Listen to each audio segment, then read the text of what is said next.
السلام علیکم ورحمۃ اللہ وبرکاتہ۔ انشاءاللہ آج آپ کی خدمت میں حافظے سے متعلق ایک حدیث پیش کروں گا۔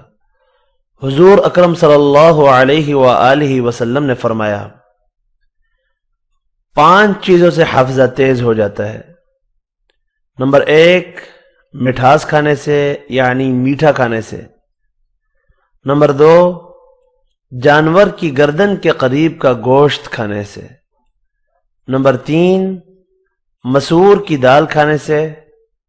نمبر 4، ٹھنڈی روٹی کھانے سے، روٹی کو ٹھنڈا کر کے کھانے سے۔ نمبر 5، آیت الکرسی پڑھنے سے۔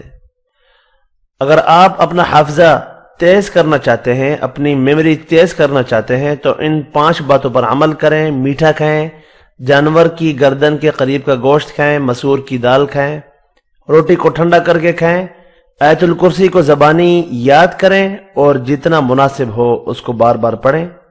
انشاءاللہ اللہ تعالیٰ کی مدد حاصل ہوگی۔ ملتے ہیں اگلی ویڈیو میں، تب تک کے لیے اجازت، اللہ حافظ۔